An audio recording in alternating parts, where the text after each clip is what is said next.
Hi guys, on this show we're looking at Nielsen, Martin, McDowell, Albertson, Stevens, Winters, Borgnine and Hackman. We're going topsy-turvy in 1972's The Poseidon Adventure. Just before we hit the intro music, John, have you got any New Year's resolutions? My New Year's resolution is to stop drinking as much because I'm actually spending more money on hangover aromatherapy steamers than I am actually on drink. All right, okay. Well, that's handy because we, this week, are sponsored by mypersonalspace.me. My Personal Space are a family-run company that offers UK-made, handmade, vegan and cruelty-free pamper goods, either online or at the Derby Eagle Market shop. So they sent us this huge hamper of things, didn't they? It did indeed. John got the, as he mentioned before, the hangover aromatherapy shower steamer, which is easy for him to say when he's not hungover. Poor burglar alarm. It's that moment all over again. How was that, John? Is it good stuff? Yeah, it was good. Yeah. I must admit, it was very peppery. It just helped me breathe as well. Get me through the Rona. Get me through great. the Rona. Fantastic. I've been using their Nourishing Beard Oil, which is super. It's kind of like a bit sandalwoody. And they've also sent us loads and loads of soap. Because one of my big things for the year is to cut out single-use plastics where best I can. And that is absolutely where this company comes in. My Personal Space hand cut the soap themselves. It's wrapped in greaseproof paper. It's boxed up and sent out to your home, or you can go in the shop and you can select what you want. You can smell the whole thing. Their website is absolutely laden with stuff. I've also got, John, I haven't told you about this, but I got 6 bars of vegan chocolate as well. You ain't getting any of that, bro. Long and prosper. I'm telling you. Oh, vegan? Vegan, right, okay. So I've got that as well. They also sell stuff for your pets. Colin Robinson has got this little tin of pet Wonder Balm for his little tootsies. Wunderbalm. So we'll, if he doesn't let me put that on him, we'll give that to you for Keith. Oh, thank you. Because that'll be good for his feet when he's been out on his walkies. Sounds like maybe put it on your feet as well. Once again, for all your pamper needs, for getting you clean, do go to the store, do drop online. They'll answer any questions you've got and they'll help you pick the best thing for you. Just message the team at mypersonalspace.me or find them on Facebook or Instagram. We're very, very proud to say that we are sponsored by them. Tell them we sent you and they might even throw in a little bit extra. They're not expecting that, but try it. Who knows? Even kid on your vegan.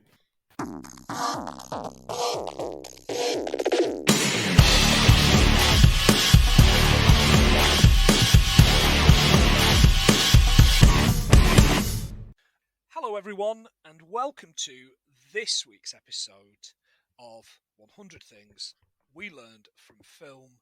I'm one of your hosts. My name's Planty. And I'm the gift that keeps on giving. I'm John. John, Happy New Year to you, sir. Happy New Year to you as well, big guy. Happy New Year.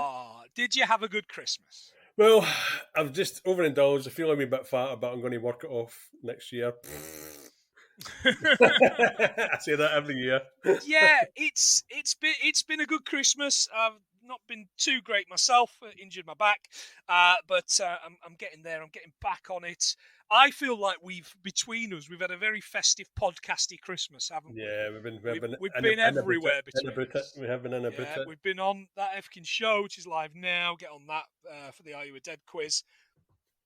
Tom and I have been on that Efkin show again for a Simpsons Christmas quiz.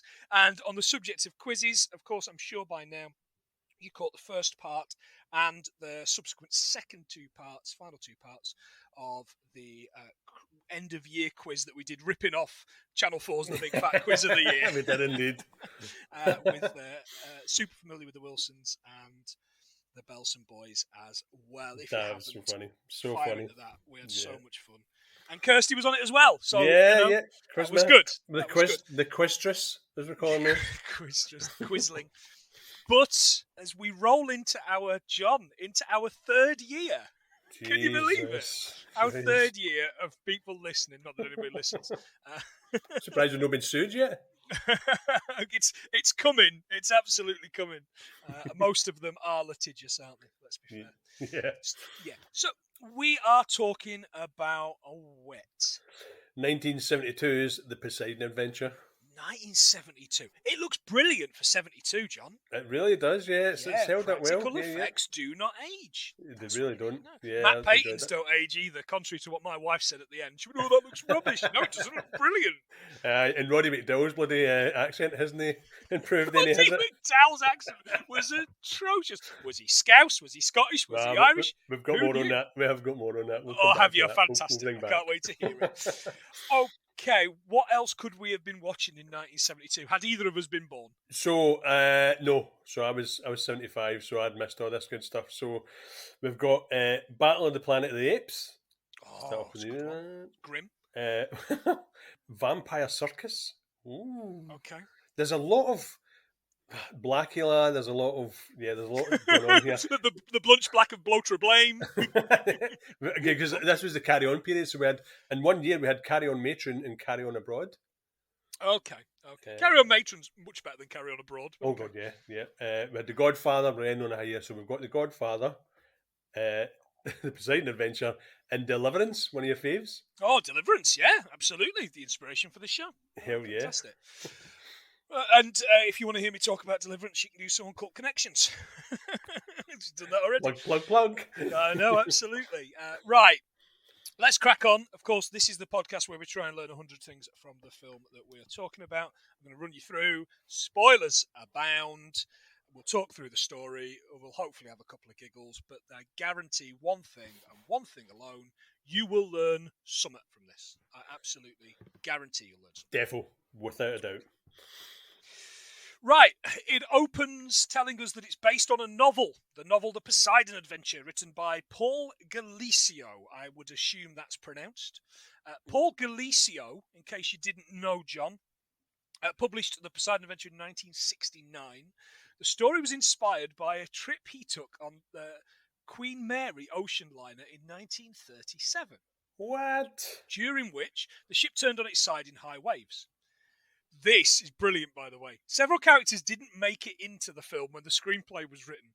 A character called Susan Shelby, who was raped, a relative, Robin Shelby, who dies, and Reverend Scott, who commits suicide. Bloody Nora. That's dark. It wasn't a big hit, the book, and only after the film was released did it become a bestseller, and it topped the New York charts. Right. So that's kind of a little bit of background on who he is and what that was. Before we get into it, the film cost $4.7 million to make, and it made $125 million. Talk about value. That's amazing. Right. Yeah, that's brilliant. Absolutely. Flash out at the beginning, before the film starts, is this Irwin Allen, which piqued my interest because I remember seeing the name a few times. So this producer is known as the Master of Disaster. The reason for that is because he produced The Town Inferno, Voyage to the Bottom of the Sea, Lost in Space, Time Tunnel, and Land of the Giants. So it's got that sort of feel about it, isn't it? Yeah, Land of the Giants. This movie would have been better. I mean, it was a great film. I had a fantastic time. Would have been even better if it was a giant hand, polystyrene hand came in from the side of the screen and pushed the boat over. Yeah. I'd have been a bit more into that. But that's why it looked so familiar. The feel of it looked so familiar. If he's had his hand in it. Land of the Giants was one of those that I used to watch with my gran when I was little. It was a Sunday thing. It was on Channel 4. Yeah, that and Lost in Space. Yeah. That's an after Sunday school memory for me. Fantastic. Yeah, I'm the same. Yeah. Oh, more churchy stuff in this episode. Blimey. This little boy is crossing this deck, basically running into a wind that doesn't exist. That's what he does. And the rain buckets of water thrown over him. Exactly. It's a terrible storm. He's this tiny guy. On the bridge, there's the captain. Who was the captain, John? Oh, God, it's Frank Drebin. It is. Now, Leslie Nielsen, still in his serious Leslie Nielsen. Yeah. He didn't have his pure white hair. He still had a bit of dark in the hair, so that's when you know he's in his serious phase. Yeah, and he was and he was very good at being a sensible kind of a good hand at the wheel, wasn't he? Put in a bad situation. Although I was expecting to say, "Don't call me Shirley" at any given moment. I was just coming to that. We have covered Airplane. If you want to hear us talk about a silly one of his, it was I want to say our third episode, John. Wow. Third or fourth episode. Yeah, it was quite Airplane, very early doors. I think I might have had COVID. I was hungover. You were hungover. Yeah, we don't know. I haven't had COVID since. Happy times, big man. Happy times. Indeed, yeah. He calls the engines, and there's nothing they can do to stabilise, because he's talking about stabilising. But there's nothing he can do about that. The kid makes it to the bridge, and he says, "Who are you? What are you doing here?" He says, "Sir, I'm such and such." And he says, "Yeah, but what are you doing here?" He says, "You said I could visit any time." He's like, "Yeah, but not now. I know. Now's a terrible time. What were you thinking?" But the captain's unhappy because this guy Linarkos, who is working for the new owners of the shipping company, has told them to go quicker into the storm. Yeah. The kid's going on about how much he surfed these huge 18 feet waves. Yeah, they need to get there in time for the wrecking crew, don't they? Because the ship was being dismantled. It's the Poseidon's last voyage. The very last one, yeah. Yeah, it's a last day before retirement. She's too old for this shit, John. Man, but that model itself was 25 feet long, and it was based on the Queen Mary, so it's weird that you should see that. Oh right, fantastic. They shot it. They actually shot it on the Queen Mary. Yeah, they did. Yeah, they did. The ballroom, not the one they destroy. No, the ballroom shot on the Queen Mary. You're right.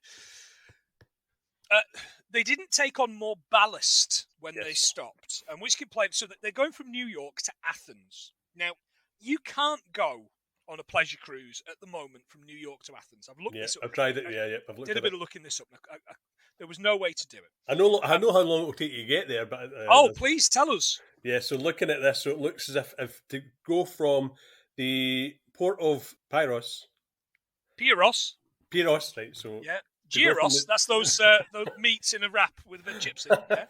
Right. To New York port at 20 knots, it would take you 10 and a half days. Oh, hey, fantastic! Look at you with the speed and everything. Good man. If you did want to go with Norwegian Cruises, which sounds a bit pervy, the Mediterranean, New York to Mediterranean Europe cruise will cost you $1,232 per person, and it's 16 nights. And it calls at the following ports: Royal Naval Dockyard, Bermuda, which sounds really fucking glamorous, doesn't it? Where's the first? Our first port of call is the Royal Naval Dockyard, Bermuda. We're gonna get fucking scrapped. Ponta Delgada in the Azores, Lisbon, Portugal, Seville, Spain, Granada, Malaga, Spain. Hello, mother. Hello, father. Here I'm docked in Granada. Doesn't really work, but yeah, okay. You made it work. I did make it work, yeah. Ibiza, Spain. Barcelona, as the locals call it, Spain. Cannes, France. Florence in Italy. And Rome in Italy before getting back on the boat and spending fucking however many days. That sounds like a Love Boat episode. Now we'll be in the Royal Dockyard. Well, funnily enough, two of the stars in this were actually in the Love Boat. Oh, right. Okay. Who's that? Ernest Borgnine and Shelley Winters. Have they both been on the Love Boat? Aye, as a couple on the Love Boat. Yeah, I think it was somewhere in Italy. They met in Italy or something like that. But yeah, they've both been in their Love Boat. So how did these two really New York people meet in Italy? In Italy, yeah. They'd gone to find Original Joe's Pizza. They didn't realise it was on 33rd and Western. That I might have just made that up. They might not be 33rd and Western. New Yorkers tell me, they were like, "Hey, there's no 33rd and Western over here." Kind of thing. Yeah. Anyway. So our American listeners away now. Thank you. We've upset Kiwis. We've upset Americans. Yeah, absolutely. The issue is they haven't taken on more ballast. Yeah. So the issue the captain's got is because that would make them go slower. Now, ballast is heavy materials put the bottom of the ship to cause stability. Yep.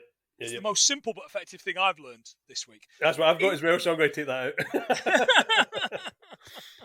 So, because the Poseidon in this story is improperly ballasted. I might have made that word up because Balanced. the ballast is ballast. It could possibly realistically cause the rollover when hit by a big enough, strong enough. Ernest Borgnine. Now, look, this is our third Ernie Borgnine. Yeah, we've been in the bog a few joint. times. Yeah, absolutely. We're trying to get you 9. Very good. That's the clip. Well done. He's Mr. Rogo, and his wife, Mrs. Rogo. Now, this actress, I've just seen your face there. Foxy? Is she a bit foxy, John? Yeah, Stella 70s Stevens. foxy. Oh yeah. Stella Stevens. Yeah, she absolutely was. She had this. You float my boat.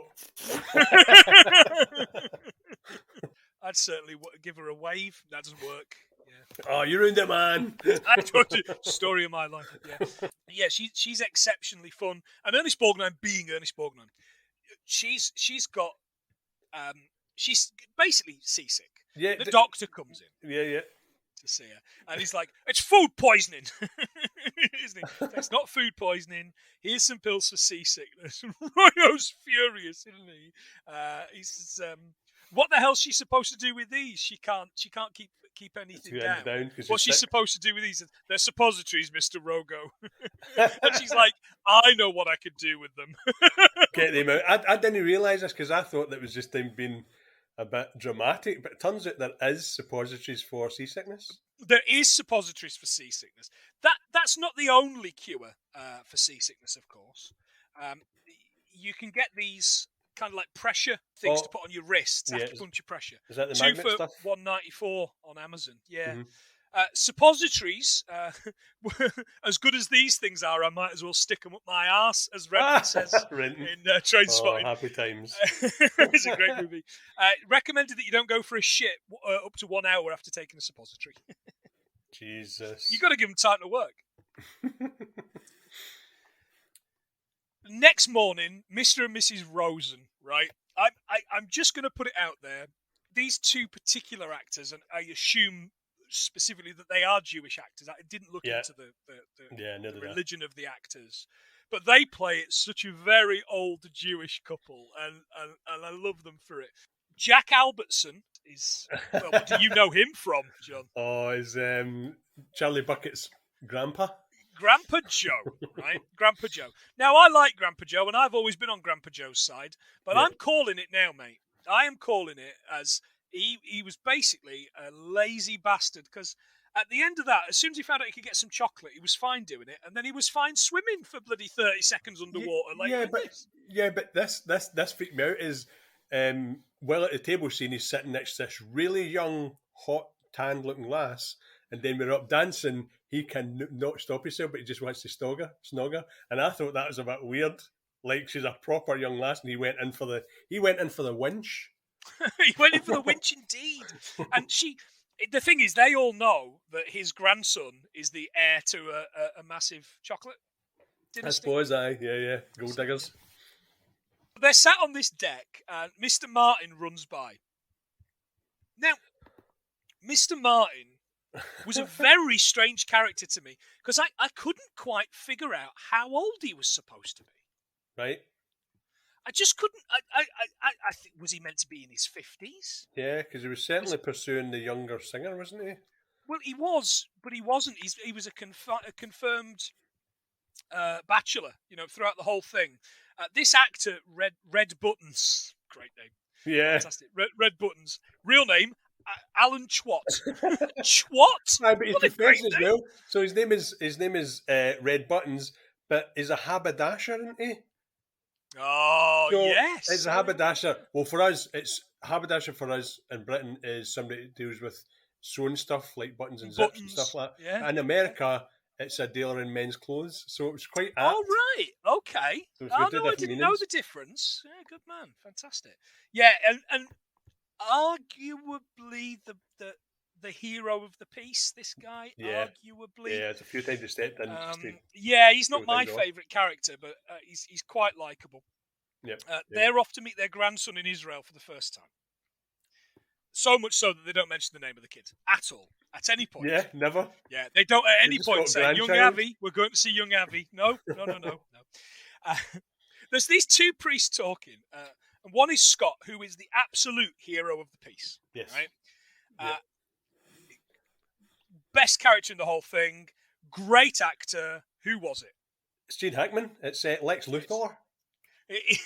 Mr. Luthor? Lord Luthor. Mr. Luthor? It is. Gene Hackman. And again, Rachel turned to me and went, never been young, has he? Well, no. I mean, arguably he would have been about 40. Well, it was, so looking this up, he was 43 when he made it, right? But he was only 3 years younger than Shelley Winters. Yet she played this old haggard, well, not old haggard, but this older woman, so that was a bit weird, wasn't it? All right, okay. Fantastic to know. But he's basically going on prayer doesn't help, but the church can help its parishioners. So because he's outspoken kind of way with things, they're sending him to Africa for his transgression. But he's delighted about it because he can go and make a difference. He's a good man. He's unbound. He's unbound now. That's right. Freedom. That's right. He's unbound. Lamarcus demands that the captain sends them what is known as full ahead. Now, this is my favourite thing I've learned because this is where the podcast helps out the most. You know that handle on that circular kind of brass thing with all the words on it on old ships? Yeah, stop, full stop. Down? Yeah. Bring. Aye. That's right. Now, I always thought that made the ship go quicker.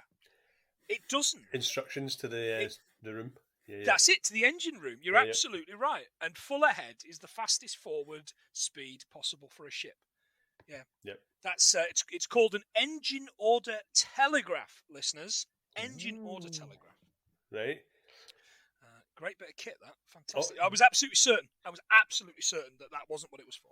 When we're talking about that, I'm just going to put it out there. The average speed for a cruise ship nowadays is 30 knots, and the average lifespan of a cruise ship is 30 years, but they'll get more out of it. Just while you're on that, 30 knots. Is that African or European cruise ship? And is it laden or unladen? I was going to say that because it says... It says it could be more, and then obviously looking at some of the films we've seen with those old ships, thinking, yeah, it's got another 30 years more. Who'll know? No one will know. Yeah, it's funny. This is the first time I've looked things up for our podcast and found that there's been a few instances of things being argued that things aren't the case. So there's one particular fact we're going to come to shortly. Mm-hmm. Where I've got a range of years where it could be the case. But we'll come to that. So as I said, it's the Poseidon's last voyage. It's not up to full ahead. And he said, well, look, I'm representing the owners, so you'll be doing it. And Leslie Nielsen's line, you irresponsible bastard. It's a great line. It's fantastic. He says it with such he's such a well-spoken, good actor. Yeah. But they've rigged the lifelines, haven't they? He says, have you rigged the lifelines? Oh, yeah. He says, all but one of them. Yeah. What? So I thought lifelines were basically things that tether you on, but it's not. It's basically just all the ropes that go around a ship and any ropes. And if you notice, they go up and down stairs, and at the stairs there's ropes. Oh, so those are lifelines? Yeah, those are all right lifelines. Anything that can hold the people on or hold them when they're walking. Oh, fantastic! Yeah, okay. Oh, that's I didn't know. Good to know, big man. I thought it was phone a friend. I was certain of it. Absolutely certain. Or telegram a friend in this case. That's it. Engine order telegraph a friend, but as long as he's in the as long as he's coking the engines. Telegram, I love you. Full stop. A little about to hit a wave. Full stop. A little nautical humour for you there, guys. Jesus. Aye, John. Below deck in this restaurant, and there's this band practicing. Yeah. Right? And they're singing this, there has to be a morning after. This girl, this character Nonny. Yeah. Like, hey Nonny, no, was all I could think. No. Played by Carol Lindley. All right, okay, yeah. What can you tell us about Carol Lindley? Anything? Just that the Red Buttons and Carol Lindley absolutely hated each other during production, but later on in life became best friends. All right. Oh, fantastic. That is interesting. The song was written for the film by Al Kasher and Joel Hishorn. The song performed by Maureen McGovern on the soundtrack won the Oscar for Best Original Song following year at the Academy Awards. She also won the Oscar, along with Kasher and Hirschhorn, who had written it, for the theme to the Towering Inferno. Wow, there you go. How hip were disaster movies in the 70s, Daddy-o?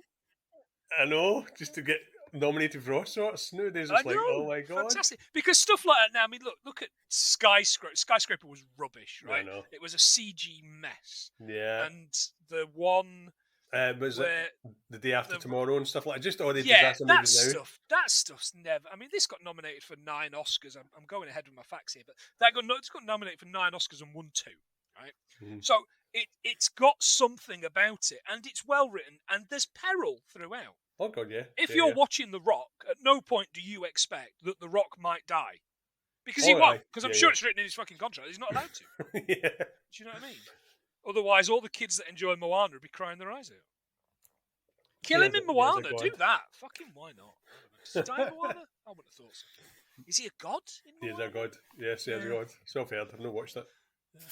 Are you a god? No, I'm Ray Stantz. Again? Reference We're never going to cover it. We're never going to cover it. I don't know why I keep going on about Ghostbusters. Never going to do it. So who's listening? They're singing this song. It is the morning after, and Roddy McDowell's one of the waiters, isn't he? And there's this old waiter. He's like, this old waiter does like he mimics it. He's like, give me the morning after. Oh, give me a Strauss waltz any day of the week.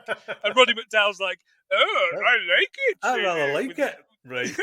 So he starts off Scottish, didn't he? He does start off Scottish. Apparently, he's meant to be Scottish, and the only reason I know that is because he says, that guy later says to him, yeah, but you like the bagpipes. So he's meant to be Scottish. Oh, he does say you like the bagpipes. So I looked into it, but apparently he started off with a Scottish accent but couldn't maintain it. So it went from American to Irish to Scottish. He sounds Scouse at one point. Yeah, it went everywhere, didn't he? It was all in the Thanks world. for your picture. I hung it on the wall of my cabin. Yeah. He's just picking up all the accents for all the stops. He's going from Athens to New York. New York. Yeah, but what did he pick up at the Royal Dockyard? Scurvy. or the clap. Burpees, yeah, probably. They're practicing this song, and later on they play this song again. They're like the fucking Cantina band at Mos Eisley. They've only got one song. I know. You know? I wouldn't have been disappointed if they started going. But during practice, she's caressing this guy's hair, which is a bit weird. I'm like, oh. Yeah, and later on, we'll come to that. We'll come to that. I just wanted to get that out there so that we both picked up on that one bit. She's giving him a right feeling up, isn't she? Just like a Voisin advert, isn't it? Just putting a Voisin advert. I thought he was Sonny Bono at first. A wee boy from early years talking to his sister in the cabin. They're travelling to see Mum and Dad in Greece, and Mum and Dad send them a telegram. Telegram Sam. After he reads a telegram, I don't know if you noticed, but he was jumping down on the bed and knocked down the ship on its side. Did you see that? Yeah. Or other things to come. But also, I thought telegrams were only a thing, but it turns out telegrams are a thing, and apparently 12.5 million telegrams are sent annually, but they're for weddings, funerals, graduations, and any special occasion, which is so weird. Didn't realise you could still send them. You can still send them, yeah. Astonishing. There's an NTT and KDDI still offer a telegram service. I can imagine that's really expensive. Yeah, I think that's the point. I think it's such an expensive thing that hardly anybody does it. Because apparently back then, I was looking at how much you would send a telegram. So it's obviously the money back then is this sort of currency it was, but it equates to $63 in today's money. So to send a telegram, but that's only for the first 9 words. Wow. So after that, you need to pay additional. That's why they're always quite short. Like, I'm leaving you, stop. I hope you don't get charged for the stop. No, I don't think you do. No, I think the stop is the stop. That's good to know. Reverend Scott's sermon is not very well attended. There's a few old bits there. Don't pray to God to solve your problems. Pray to the God inside you to make the right decision. Mr. and Mrs. Rogo have been invited to the captain's table. He's a detective and is dressed as such, Oh God, isn't yeah. he? You know, like with the braces and all the that red, kind of the stuff. salmon shirt, and yeah. Yeah, oh yeah, it looks fantastic. She was a prostitute before they got married, and she's worried she might be recognised.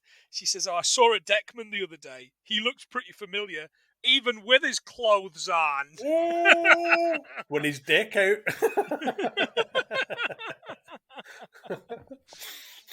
He arrested her 6 times. How else was I supposed to keep you off the streets before I asked you to marry me? But then it went look serious. on her face. It went serious. I thought you'd had to laugh about it, but Yeah. Like, oh, Yeah, but Cabby, I'm what you kind doing, Cabby? You know, like true romantic, terrible cop, I know. awful cop. Aye. I mean, that is whatever. Not as bad as Harvey Keitel and Bad Lieutenant, but he's really bad. Oh, that's still. I don't think I can ever watch that again. I watched it's that bad. as a teenager, and Oh, it it was really bad. affected me. Yeah, it was to me. It was just a scene with the 2 girls in the car, but Yeah. that's another film. Yeah. Oh, maybe it's an episode. Maybe it's an episode. Maybe. At dinner, the band are singing the same song, as we've said. We're not. They've only got 1 song. I mean, it's going to be a really fucking long night, isn't it? Oh God, yeah. But did you notice beside a Christmas tree? I was going to send you a message going, "Oh, it's a Christmas movie," until it pans up and it says New Year. It does, yeah. It's a New Year's movie. That's why we picked it, isn't it? That's exactly why we picked it. Yeah. It reminded me a little bit of a friend of mine told me about going to see the Lars once. Do you remember that? You remember the Lars? Oh yeah, the One Hit Wonders. Yeah, we talked about There She Goes for So I Married an Ex-Murderer. Yes. Because it plays about 100 times in It there. really does, Though it's yeah. not the Lars version, it's Bill Radley's version. But he went to see them. He said they opened with There She Goes. Partway through, like two songs before the end, they played There She Goes. And then they came on for a encore and they played 1 song and There She Goes. And there they went. In 1 gig, and then they pissed off, and then there they went. Yeah. Oh Exactly. Jesus, man! So it That's makes me think of that. money in the bank. Yeah. Money in the bank. Martin's talking about these Mr. Martin. He's not called Martin. A lot of people are called Mr. And I really liked that. Such an old-fashioned way of doing it. Well, they called them the young boy master, didn't they? Because They did. in my first library card, it had Master John Watson to convey that I was a young kid. So, On my library card, it had Master Blaster! Because I was the big oafish one with the mind of a child. And I had a little person ride on my back on a regular basis. He has the mind of a child. Never forget that. Great. Again, reference for no terrible one. film. Terrible film. I like a lot. He's talking about vitamin D. So I said vitamin D. It's for virility. Not really, John. Why must the films lie to us? Why must they lie to us? Vitamin D, according to the NHS website, helps regulate the amount of calcium and phosphate in the body. A lack of vitamin D can lead to rickets. I'm absolutely certain he used to play seafaring football. thing that in it. Yeah. I'm sure he was in Coronation Street. Rickets! Adam Ricketts. Adam Ricketts. I tell you what I can tell you. The green tablet that he has is alfalfa. Right. Alfalfa is... It's basically like cress, kind of like cress, but it contains calcium, potassium, phosphorus, iron, vitamins A, C, E, and K, Right. but is mostly used for feeding to cattle. It's often not eaten by humans. Oh, that's why he wanted it for all his... That was his steroid back in the day then, wasn't it? Yeah, absolutely. He does the running in that fantastic... That. When he's running in his Fred Perry tracksuit. Squid Game tracksuit. That's it. Yeah. He's a confirmed bachelor who hasn't got time with his haberdashers, as you pointed out earlier on. Yeah. He gets up at like 8. He opens up at 8 in the morning and closes at 6. Except on the weekends when he closes at 10. Like on Wednesdays and Fridays when he closes at 10.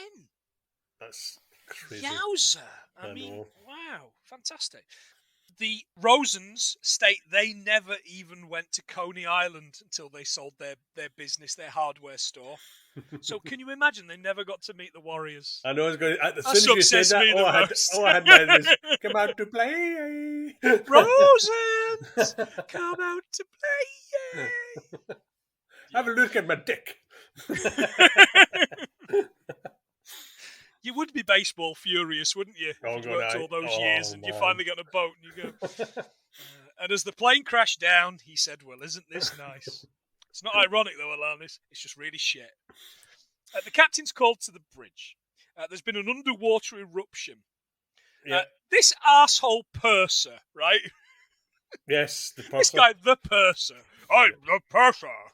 Which I didn't think was a thing until I looked it up. But yeah, what did you find out about the purser? The purser on this cruise ship is a staff member in charge of financial matters on board. Specifically, the chief purser oversees the staff management, money, accounts, as well as many guest services on the ship. Mm-hmm. He's responsible for taking care of passengers. Now, my question to you, John, is, does the purser take care of the passengers in this particular movie? No, he leads them to death. He murders them.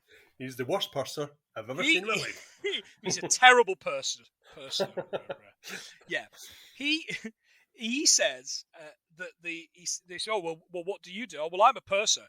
You might think the captain's the most important person on this ship, but actually I am." "All right, knobhead." I know. "All right, customer service wanker." Not that there's anything wrong working in customer service, of course. We've all done it.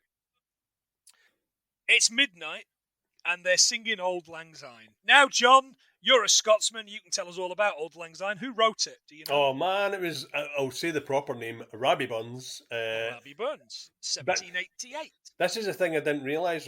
He's obviously written in 1788, but the poem didn't appear or wasn't published until 1796, after he died. And the tune we know today, it had from 1799 onwards. Now, this is another fact of the show. I need to really get on with what I think is a fact of the show because I can't make my mind up. The melody for Auld Lang Syne was used as the backing of the South Korean national anthem between 1918 and 1931 or 1938, depending on where you read it. What? I've read various sites, they can't quite agree. But if you go on YouTube, you put in Korean national anthem 1930, it will come up with the words, them singing. It's like an old recording, but Auld Lang Syne is the back. It was astonishing. But what astonishes me is because I was looking at because a lot of countries have adopted it, but Russia love Burns, love the song, and they sing it, and China as well. It's just a well-known song, so it's sung all around the world. That's good to know. It's something that I always enjoy, and if I'm about and I'm with Scottish people, I'll always sing it. We will be at home, and I probably won't this year, but I will hear it on Jules Holland's Hootenanny. That's the Hootenanny. Come on, everybody. Auld Lang Syne. Happy New Year, even though it's October 31st when we're recording it. Hootenanny. Sweating playing this piano. Yeah, absolutely going for it. Now we're going to go over to Vic Reeves, who's absolutely out of his fucking tree. It's welcome to the Hootenanny, everybody. There's the Hootenanny. That absolutely broke me when I discovered that they recorded it October, November. Absolutely ruined the whole. I know it does make it sort of, oh man, it's shit. Right, the movie's starting, John. It's absolutely happening now. We've had all the stories and all the bits and pieces. This tidal wave's coming at them as they're singing Auld Lang Syne. They hit a hard left because it's coming right at them. It hits them on the side. Alarm's going, and all the guests start to pretend to fall over. Yes. That was good. And when the wave hits, the ship tips. These people kind of start falling. And then as it continues to tip, all the tables and stuff are still stuck to the roof. One guy slips down. Did you see what happened to him? Gets absolutely crushed by this piano. Yes. But and another one falls into the plate glass window on the other side. Into the lights, where the lights would have been, yeah. So that was brilliant. There's a lot of stuff going on. That bit sort of annoyed me because as it fell to the side, tables were easily moved, but as it went upside down, tables were solid static. People were hanging on them. I was like, but they are built like that on the ships, so things will be bungeed if there's any rocking, and often tables in case of anything serious buffering, tables are bolted to the ground. But that's what I'm saying. So when it was stuck to the side and they were falling to the side, people were falling. All right, some fell off. Some fell, and then some didn't. Yeah, exactly. So I've got a couple of facts on the run up to this. So it says that they had a seismic reading from Athens. So I was looking this up. There's over 150 modern seismic stations distributed globally, and there is one in Athens at the National Observatory of Athens. All right. Okay. Before they go, so as they're going, he asks his second officer, I think, to call in a mayday. Mm-hmm. So I looked up mayday. So mayday derives from the French word Medea, which means help me, and it was shortened from Venez Medea, which means come help me. All right. Wow. Come help Fantastic. me. It's also Grace Jones. Medea. And Poseidon as well. I looked him up. So this was my fact that blew me away. So I just thought he was the Greek god of the sea, but it turns out he's the god of earthquakes and horses. All right, fantastic. He's also Zeus's brother.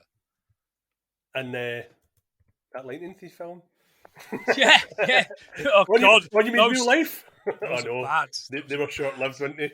Yeah, absolutely. Harry Potter and the sea thieves. Yeah, that's it. I think they tried to jump on that, didn't they? Roman name for Poseidon, of course, is Neptune. Their version. Then the non-union equivalent is Neptune. Yeah. Rogue waves, as you mentioned them, defined as waves whose height is more than twice as significant wave height, or SWH. Right. Single white female. That's a good film. Which is itself defined as the mean of the largest third of waves in recent wave record. So it's basically like a median mean kind of scoring. Right. For waves, you mentioned earthquakes, the Richter scale. The Richter scale is used to rate the magnitude of earthquakes, the amount of energy it's released. The bit of kit they use to check is called a seismograph. Yep. And the largest earthquake is known to be the Great Chilean earthquake, 22nd of May 1960, the most powerful ever recorded. Various studies have placed it at 9.4 and 9.6 on what is known as the moment magnitude scale, or the MMS. Oh, I thought it was a picture message. Still costs you 35p in 2021. Get out. But the big sister, the annoying sister, is stuck on kind of the underside of this table. She's Susan. And it's bolted to the floor, well, now the ceiling. They form this parachute, like a fireman's parachute, to catch her with the tablecloth. She jumps and they save her. She does that just as the steel Christmas tree falls on people. Yeah. The Christmas tree falls on people. It looked lethal, didn't it? It did look pretty nasty inside. At this point, the purser said, look, the ship won't sink because it's got watertight compartments. Stay here until you're saved. Mm-hmm. Okay, fine. So that's the instructions that we've got. Mr. Martin explains it's probably a good idea to head up, because if they go up, a rescue will come through the hull, which is now above the sea. Yeah. Now, we see at this point Roddy McDowell's character. Mm-hmm.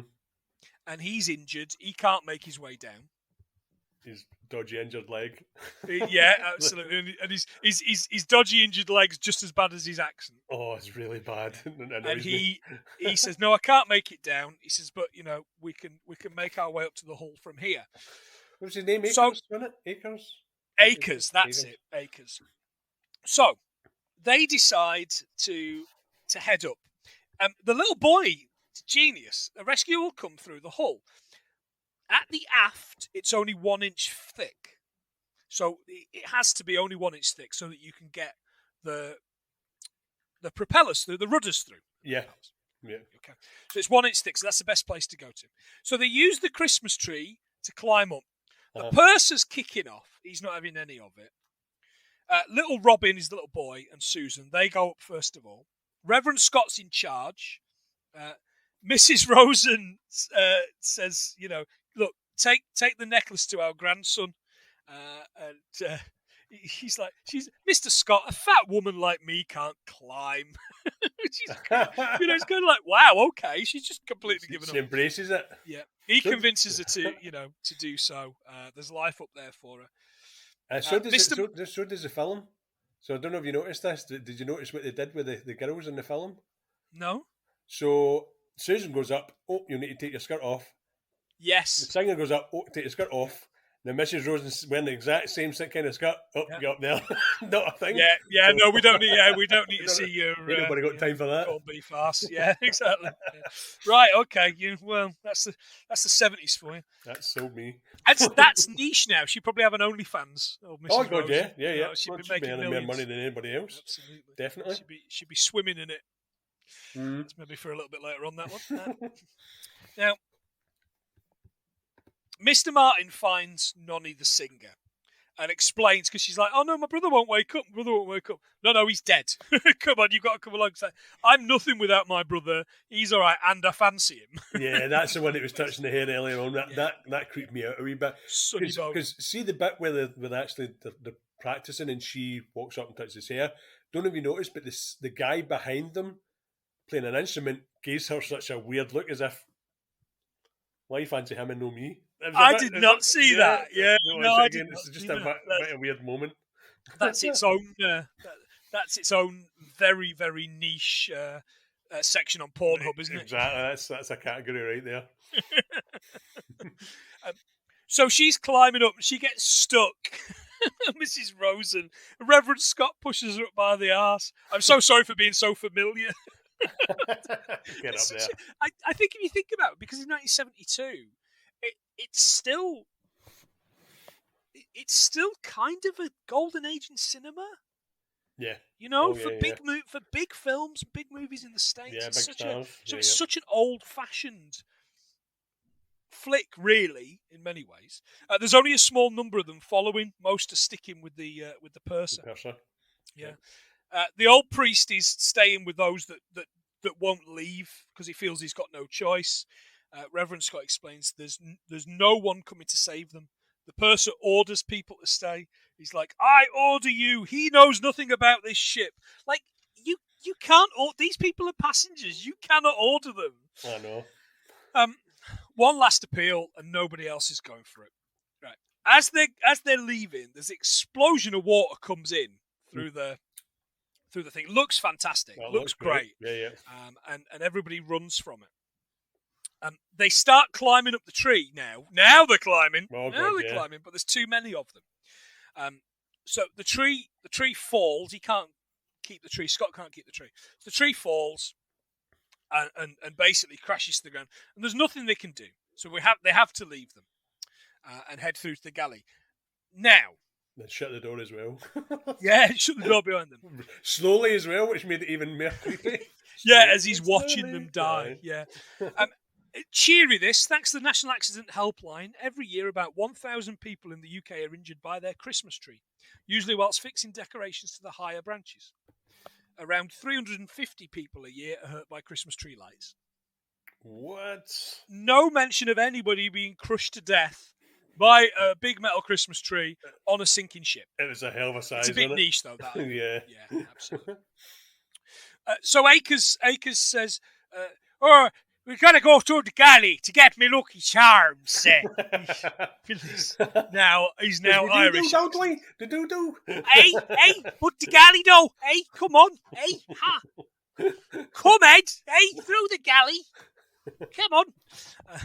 Yeah, exactly. He's awful. I mean, we know he's not a bad actor. I know. We know he's not a bad actor. What the fuck's going on here? No, I should have just stuck with one accent. Yeah, exactly. Reverend Scott goes through this fire door and into the galley. There's burnt out corpses everywhere. On his return, he asks Akers which is the best way out of the ship. Because Robin's such an annoying, precocious kid, he knows because he's a little smart ass. Yeah. He's been at the boiler room and all that. And he's been to Broadway as well. Was they call it Broadway? Broadway. What was Broadway? So I think is it not just a corridor that leads from one end of the ship to the other? Exactly, yeah. And as we discovered when we were talking about Escape from New York, Broadway goes the entire way up New York's Manhattan, doesn't it? It goes all the way up from the kind of the top to the bottom. Hence the name Broadway. So they're heading up to the boiler room. Rogo's got a real problem with Scott. What I don't like about you, Reverend, is your attitude.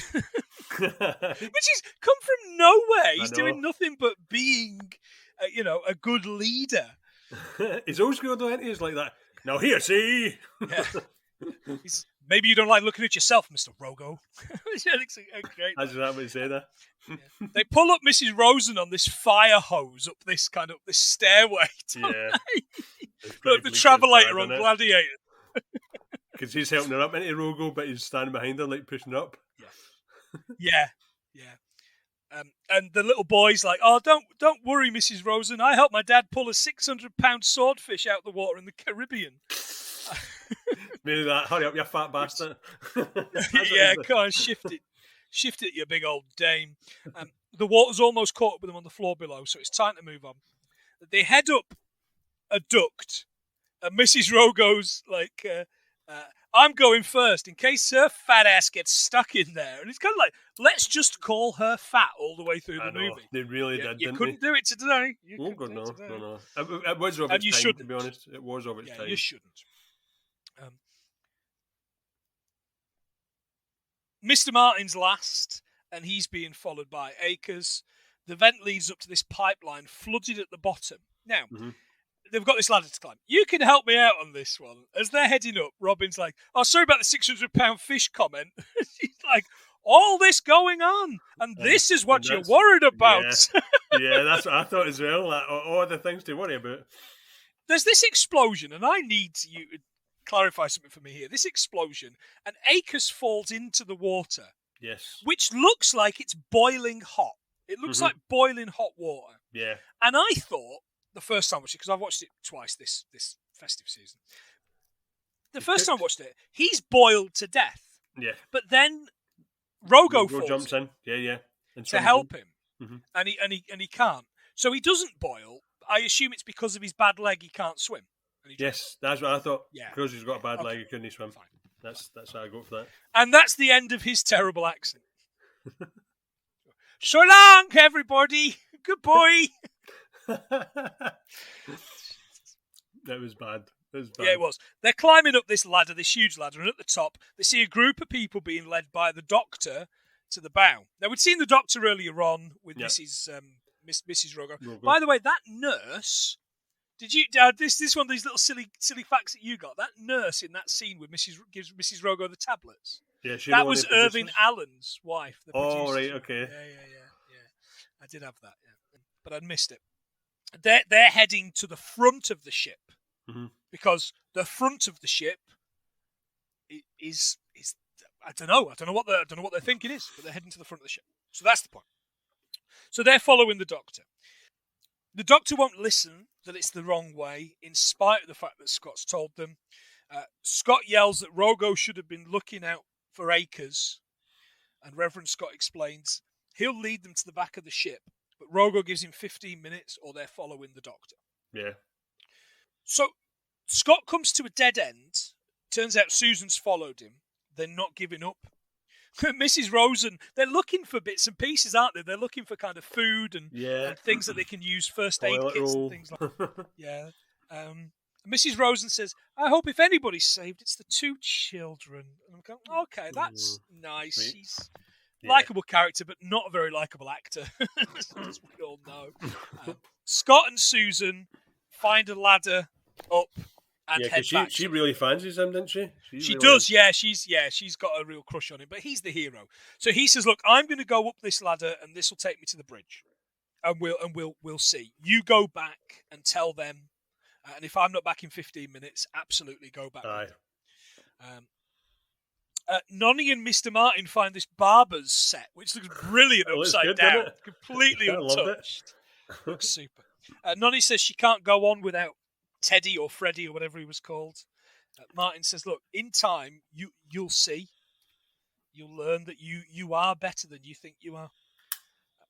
The rest of the gang have found ropes, an axe, and some brandy. I'm going to level with you, John. I'm giving up there and then. I got a bottle of Courvoisier. I'm just sitting there doing nothing. Absolutely. Nothing. And the wee boy's got some life jackets, which I thought was quite funny. Life jackets. It's a bit too loud. Oh, he goes to the John, didn't he? He goes to the bathroom. That's flooded. I can't. So I've looked at why they call it the John. It seems to think it's because the inventor of the working flushing toilet was a guy called Sir John Harrington. Yeah. Thomas Crapper is the other guy, isn't it? Thomas Crapper. That's, well, everyone knows that. It's well known. Armitage Shanks. Susan runs back to them to say that he's gone missing and that they need to go and save him. Rogo tells them that they're going to the front. Here comes Scott, steaming out. He's found the engine room, but they have to move fast because there's a fucking sea coming in. As if you hadn't noticed. They head up this ladder and shut the hatch behind them. So to get to the engine room, they've got to swim 35 feet to get there. Arguably the best bit of the film, this. Yes, it was well done. Yeah, I enjoyed it. Great. Yeah. 35 feet to get there. Attach a rope so that everyone can follow along. Mrs. Rosen states that she was New York swimming champion as a teenager and can hold her breath for a long time. She's trained to do it. She says, I might be old and I might be overweight, but I'm trained to do it. Now, another great fact here, and I learned this, Rachel and I were watching it on YouTube. There's a little kind of the time, a making of, a short kind of, coming soon, this film to a cinema near you, and here's a making of the Poseidon Adventure.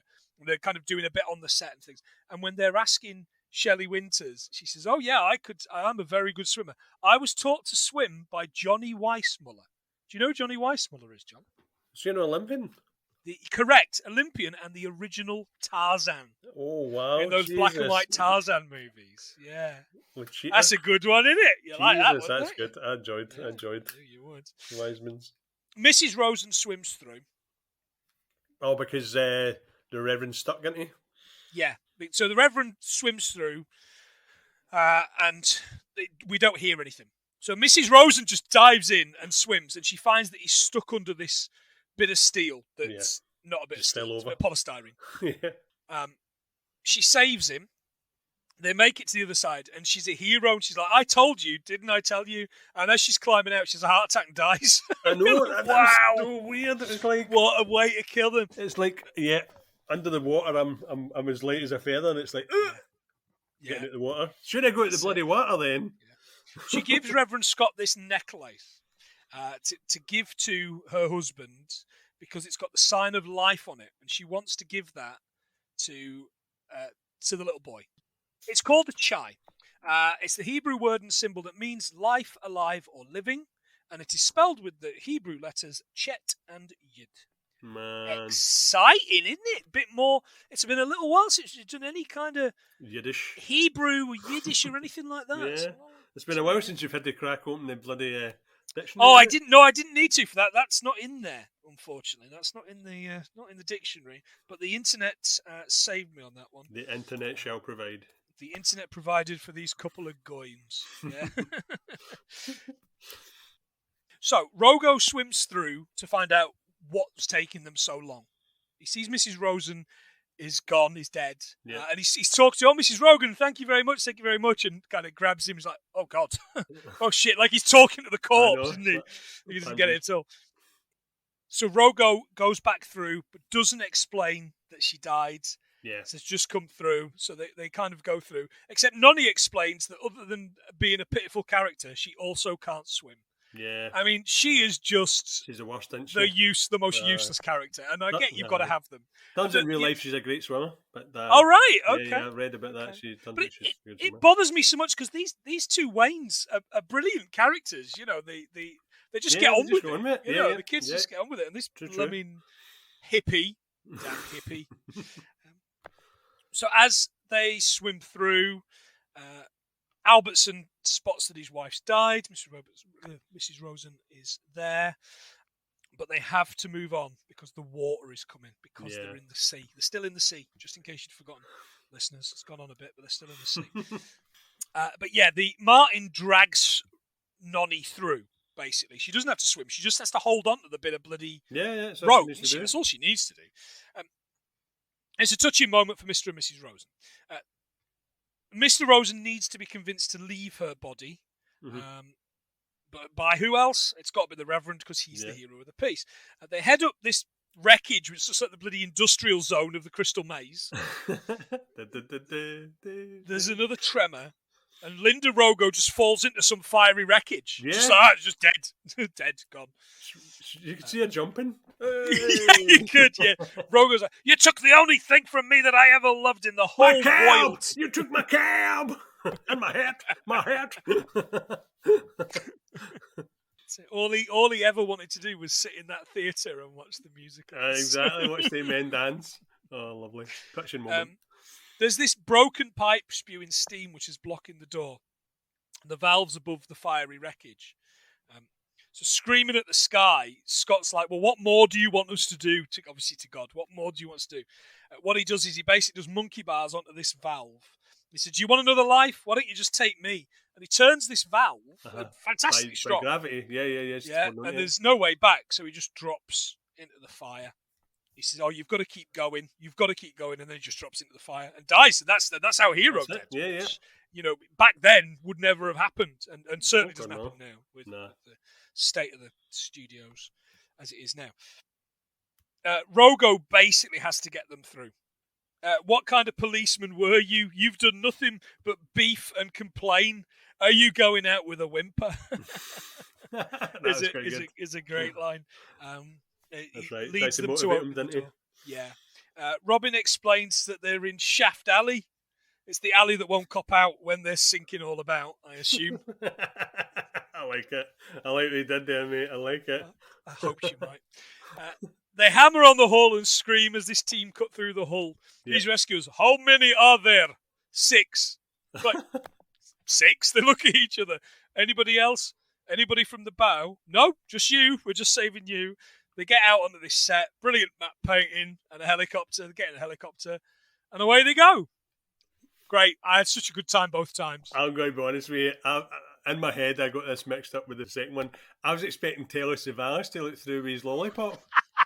Hey. Who loves you, Neptune? I've not seen the second one. Is it fun? Fun? I've never seen it, but when I was looking at the reviews are terrible in comparison. They've got a lot of stars in, but yeah, it was Michael Caine. Yeah, Caine's in it. Yep, the Caine Beyond the Poseidon Adventure. Yeah. Michael Caine. I won't save another Telly Savalas. I don't know. Yeah. But yeah, that's it. Yeah, a lot of fun. Shelley Winters gained £35 for the part. Ooh. I gained £35 this Christmas. But I gained £35 just watching it. The biscuits. Yeah. Apparently the Morning After song also, I don't know why this isn't where I thought it was, Morning After song also was written in one night, apparently. Oh, really? Apparently. Well. The average person can hold their breath for 30 to 90 seconds. That's me out. Yeah, me as well. Yeah, I'm just so unfit. What else have you got? I have got... So, this made me laugh. And it's only from a Scottish point of view that it made me laugh. Because the mountain where Moses received the commandments was somewhere called Mount Sinai. Mm-hmm. Right? Mount Sinai. And I kept thinking was, do you sin aye? Aye, I do, big man. Jesus was there, the whole lot. That's niche. Yeah, the highest recorded wave was 62.3 feet. And a young boy talks about SS Andrea. Mm-hmm. Is that right? So it was an ocean liner from the Italian line. It sank in 1956.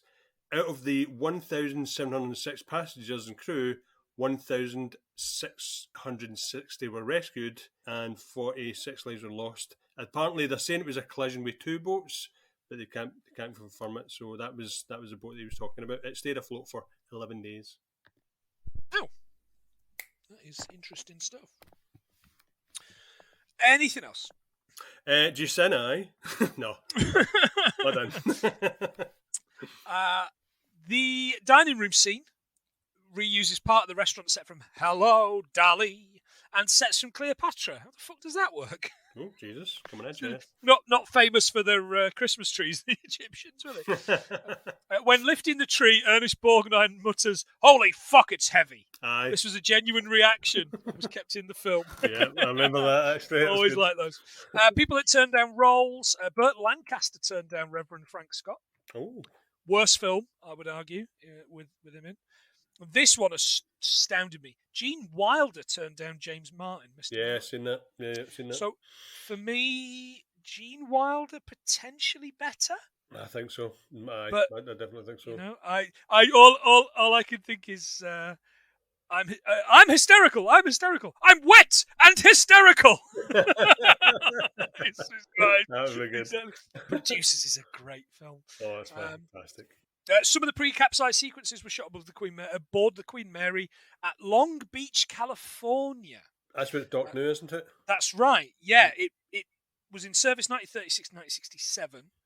We've already talked about the ballroom being an exact duplicate. You can go and have a look at the Queen Mary in Long Beach, by the way. However, the city have earlier this year taken control of it because people that had owned it had not done any repairs to it. It wasn't far off sinking, and it was just unpaid taxes and things like Jesus that. Christ. City's taking control of that, which I'm quite interested to. They're literally just making enough to get themselves afloat.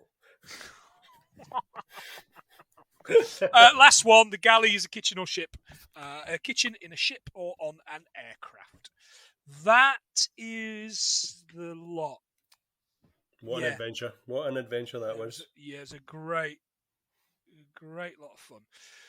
How do you think we've done while I tot them up? 86. Oh, go a bit lower, John. It's been a while since you've overshot the mark. That's not what Kirsty says, but 72? 74. 74. Still decent 75. Because all the stuff happens at the beginning.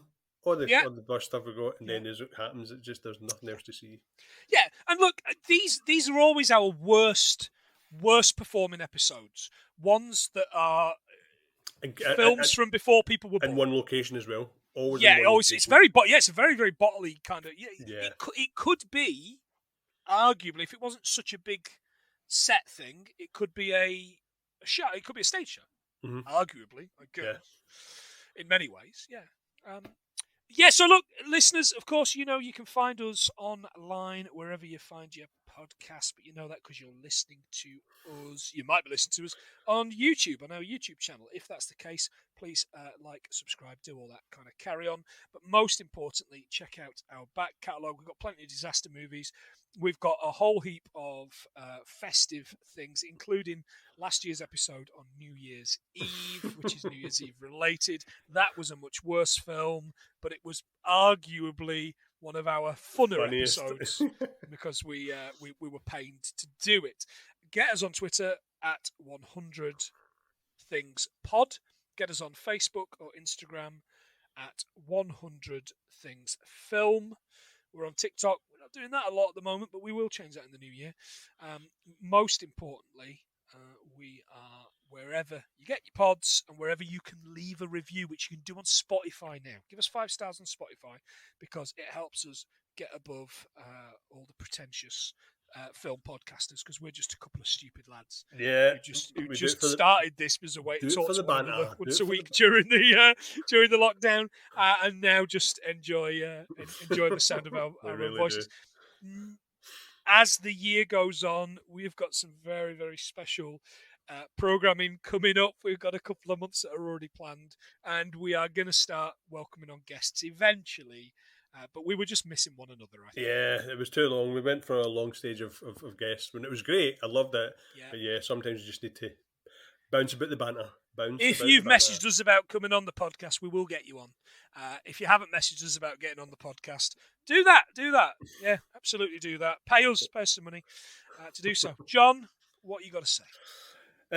So 2021 coming to an end. It's been a bit of a tough year for everybody. I'm hoping our show's just giving you that little bit of happiness because it's given us a lot of happiness. So I'm just hoping it's doing for you what it's done for us, and I hope you still enjoy it. I'm hoping our show's a suppository for people. It's not even worth shoving up your arse. But it is what it is. Yeah, thanks for all the support, and as we move into our third year of broadcasting, bloody hell, third year of creating nonsense content that a handful of people listen to, then we will do so. John, I love this. We're not going to stop anytime soon. It's great fun. Yeah, it really is. Listeners, he's been the big fella. I've been the wide fella, and this has been 74 things we learned from a sinky ship, the Poseidon Adventure. See ya. See you guys.